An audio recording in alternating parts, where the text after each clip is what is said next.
Yo, what is up, YouTube, man? In NBA 2K25, when people are making their back-end / power forward build, they never know where to put the pass at. You're going to be getting some rebounds. You're going to be in the paint, helping out the center. So a lot of people are wondering, what is good enough to throw the fast breaks? I see a lot of people, they go 65 pass act just to get that break starter on bronze. I see a lot of people go 86 to get that break starter on gold. The perfect range, though, is 75. You guys see at 75 pass act, you get Banchero, Sabonis, and Ja Morant pass styles. All good. I'll probably be making a video about all of them. But more importantly than that, at 75 pass tag, you can confidently throw the fast break while also having the attributes for the steal, the perimeter defense, the rebounding, the block. You can't really mess this up. If you go too low of pass act, having the extra rebounding is not going to do too much because you'll never be able to throw the fast break. If you go too high, then you're not going to be able to make a true back-end lockdown power forward type build that you want to have at the 4. This build is very different from a center, and you guys are going to see in these couple of gameplays,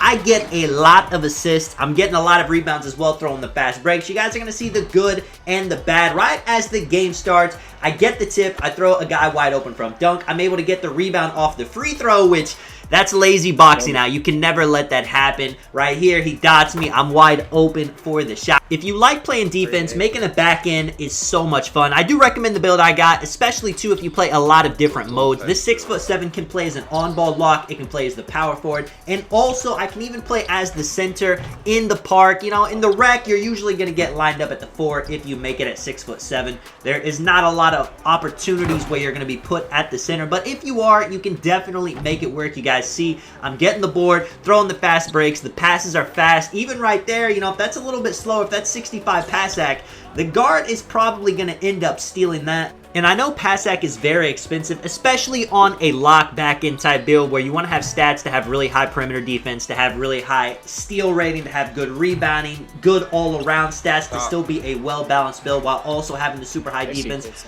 But it's 100% worth it. I know you guys have probably seen other YouTubers posting their back-end builds, and maybe they have 65 pass act and maybe even lower than that. But they are a completely different type of player compared to you. They're playing only with a squad all the time. And also, if you're making a power forward back-end build for competitive 5s, your main job is going to be boxing out. Yes, you're going to get some rebounds, but most of those are going to be going to the center. If you play modes like Random Rec, if you don't have a full squad, if you're playing as the center in Park, you are going to need to get rebounds. I mean, you can see in this game, I'm getting a ton of them. I can't really rely on just getting a good center in Random Rec or if I'm playing Park 3s. I got to be able to help my team, and a big part of that is going to be being able to pass the ball, and in Rec especially too, you're going to be swinging the ball a lot.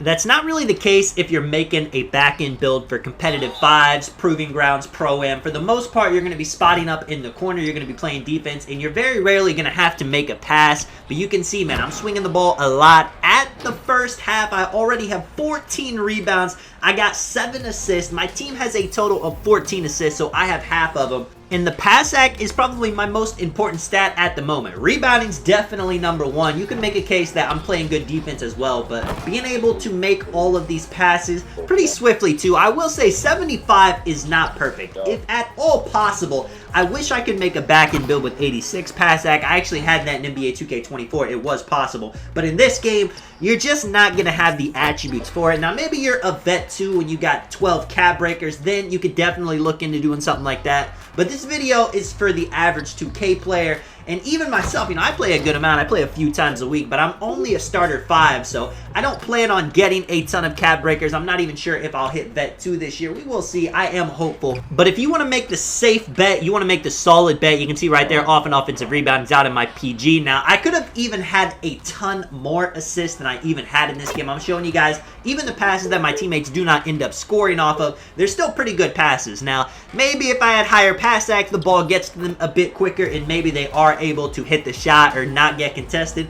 But I mean, something's got to give. I would have 99 pass act if it was my choice. You guys can see too, 21 rebounds, 9 assists, still throwing the ball down court a bunch. I'm going to make a video talking about the pass style so I can go over every detail. I'll make a quick comment about it in this video though.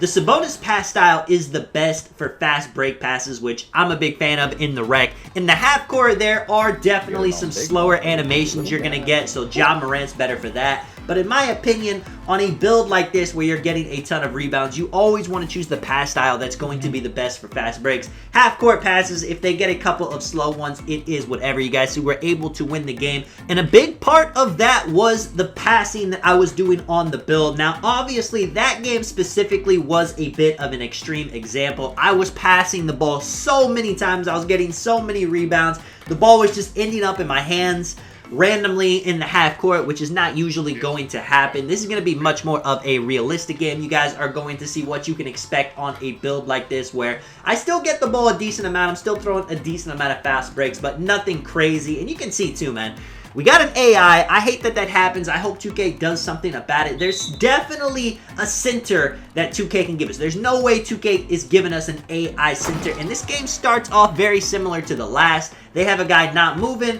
right off the inbound. I'm throwing it right down the middle. Able to get a steal. Hit my guy down the middle once again. He dots me back. I'm open for the three in the corner. Max wingspan, 79 three-pointers. All you need. I'm always going for the O boards on this build. I highly recommend if you're making a back end, give it some offensive rebound. Now, as a center, you're usually going higher O board than D board. As a back end, you definitely want to go higher D board than O board because, like I said, your job is getting box outs. Your job is crashing the defensive glass. It's a lot more important for a center to get offensive rebounds in the pick and roll compared to a back end. But you can still get a ton. You can swim around your matchup a lot because you never know what you're going to be guarding at the power forward position. Sometimes you get a slasher. Sometimes you get a stretch big. Sometimes you get a lock, a back end. Like my build is, you can see right here, getting the ball in the post, doing a little post fade away. I made this build very different compared to every other back end in the game. I gave it some post control because I wanted to have some offense to my build too. I love defense, but if the ball ends up in my hands, I want to be able to do a little bit of something other than just catch and shoot, as you guys see right there too, man. I hit a white. I have not hit a white in forever. I always use high risk. I'm going to make a video talking about normal risk, though, showing me using it in a video, probably on my stretch big. Let me know if you guys want to see that. Now, right there, that pass, analyzing it. He kind of catches it weird. He catches it a little bit low. That was not perfect.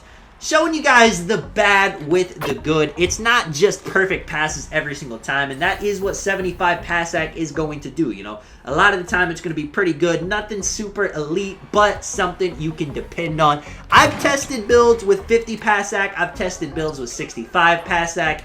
And until you get to that 75, you can't really rely on the passes ever. They're going to be slow. They're going to be weird. People are going to bobble them in the full court. Now, as always, even if you have 99 pass act, there's still going to be situations where you throw the ball out of bounds wide open on a fast break. But you can at least hope with 75 that that's not going to happen too often. My teammate dots me once again, going to the post, hitting him with that Pro 2 post fade. If you guys don't know, man, at starter 4, once you get that animation, throw it on any build you have. It can always come in handy for an easy 2. Let me know if you guys enjoyed the video, what you guys think the perfect pass act for a back end is. Let me know what you guys got on your build. And this is Tonic, man. I will catch you guys in the next one. I'm out. Peace.